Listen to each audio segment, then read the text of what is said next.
Hi, I'm Professor Green, and today we're going to be talking about Chapter 3, National Differences in Economic Development, from our textbook here in International Business, Global Business Today. So let's go ahead and go through the learning objectives. First, we're going to explain what determines the level of economic development of a nation. Then, so what is, economic development? Then we're going to identify the macro-political and macroeconomic changes occurring worldwide. Lots of, quote, exciting things going on now with China becoming more of a mixed economy. Then we're going to talk about describing how transition economies are moving toward market-based systems, right? Similar types of ideas. And then lastly, we're going to be talking, explaining the implications for management practice of national difference in political economy. So let's go ahead and hop into the first portion of this. The opening case is about Argentina, right? What ails Argentina? And unfortunately, a lot, right? When I read this case, of course, I think of the movie Evita, right? About Perón. And this slide says here that, 100 years ago, Argentina was one of the world's wealthiest countries. And as you'll see that many people who live in Argentina have European names. They have German names, French names, et cetera, because in 1920 or so, when people were leaving Europe after World War I, there was it's either go to the United States or go to Argentina in many places for many people. And as you can see, there's been a big difference in the development of each of these countries. So now Argentina ranks about 60th in GDP per capita.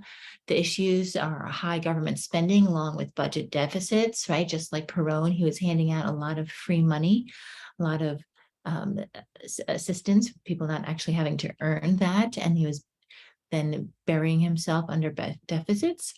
Persistently high inflation rates have hurt business investment. Again, when he started to print money to make more money for the middle class and the poor, really, really hurt the economy overall. And this legacy of the Peronist rule, I always think of that scene, if you've ever seen the movie Evita, where she's standing out on the balcony and she's throwing money, right? So she's the wife of Perón. And she just was having this fabulous time giving money out to the middle class and promising them a better life. But any economist knows that that was really not the way to go about moving their economy forward in the big picture. So as I said here, a reformist government tried to liberalize the economy in 2015, which was great, very exciting, but efforts failed and caused severe economic contraction. And then a Peronist, Alberto Fernandez, then was elected in 2019, and they're really back to where they were in the 1950s, again with Perón, and a lot of corruption and not really a very hopeful outlook for the future. So why does this happen? Let's get into the nitty-gritty as to why Argentina is not doing that well.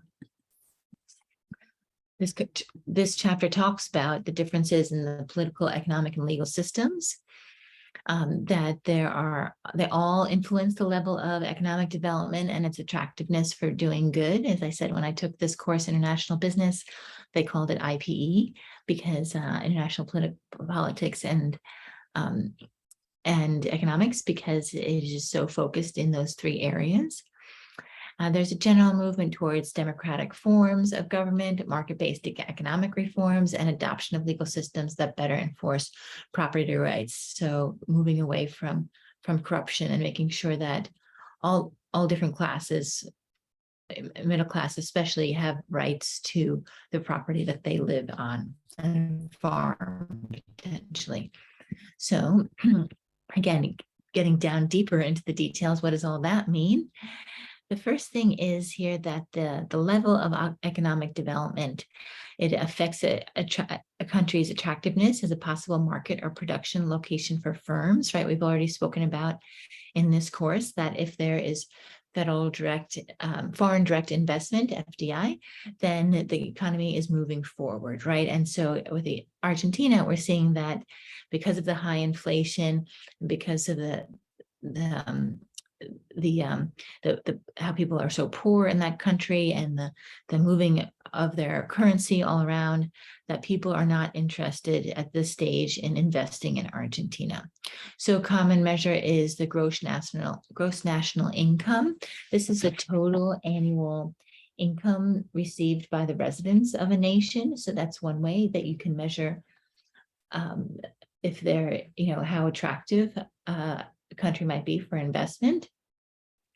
And then a more applicable one, which we'll see in the next slide or two, is the PPP, purchasing power parity. And this is the GNI, but adjusted for more direct comparison of living standards in different countries. So what the PPP does is it adjusts the potential Brazil, Argentina, et cetera. It adjusts their living standard to the United States so that we're really looking at apples to apples across countries. The GNI and the PPP data give a static picture of development, and economic growth rates provide a dynamic picture of development, right? Obviously. In my mind, obviously, right? Hopefully in yours now too. So here's a map of the GNI per capita, right? This is the one that's not adjusted for cost of living. This is simply the total annual income received by residents of a nation. And so you can see here that upper high, United States, Canada, Australia, which is really great.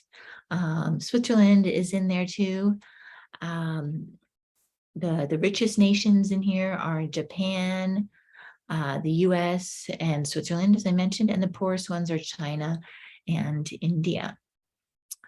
But yeah, that they don't consider the cost of living. But if we were to look at that, the cost of living, which is on the next one, we'll see that actually when we adjust it, so here's the GNI per capita, but when we adjust it for the cost of living for the PPP, we can see that the numbers actually make a little bit more sense. So the two that I am most interested in that I think make a lot of sense here are in Switzerland and the United States.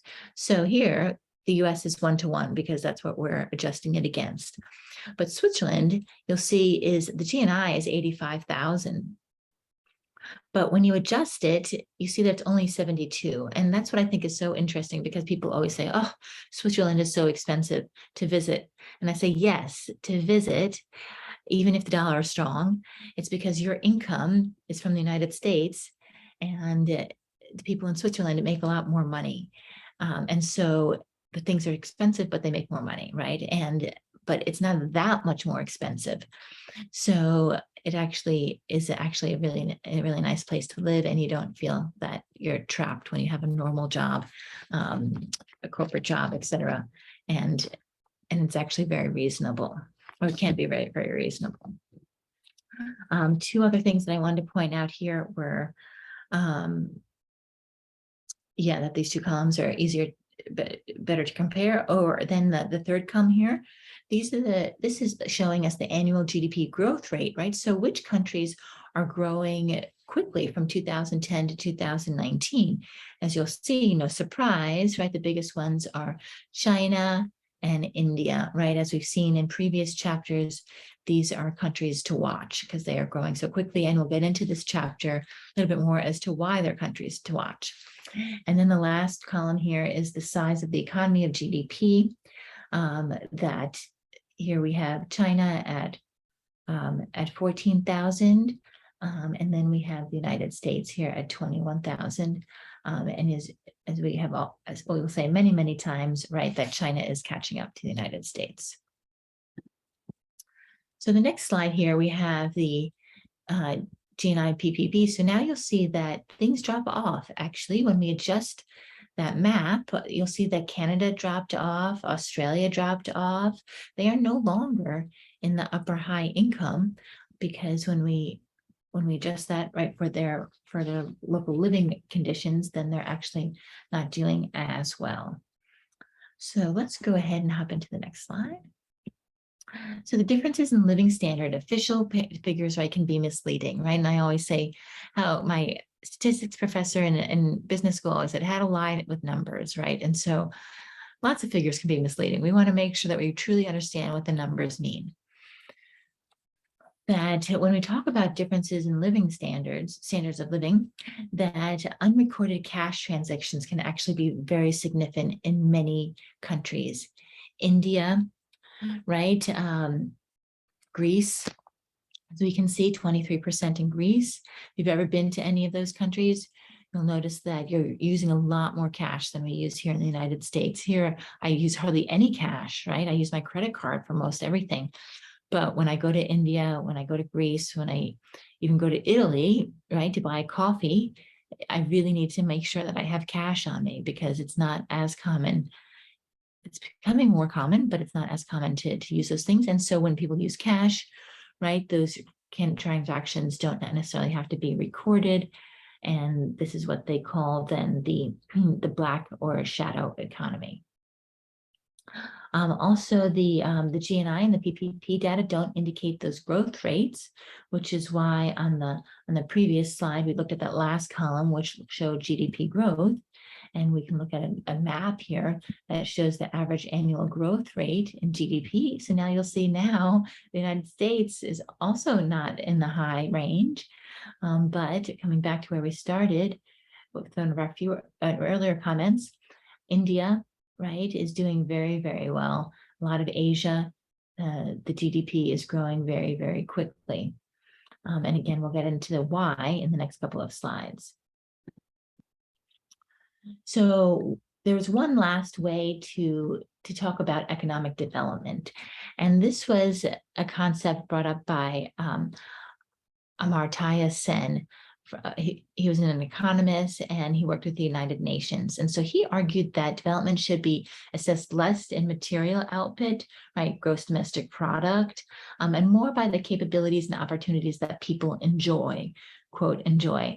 Because when we talk about what they enjoy, he talked about things like life expectancy, education, and whether average incomes are sufficient to meet basic needs of life in a country, and that included healthcare.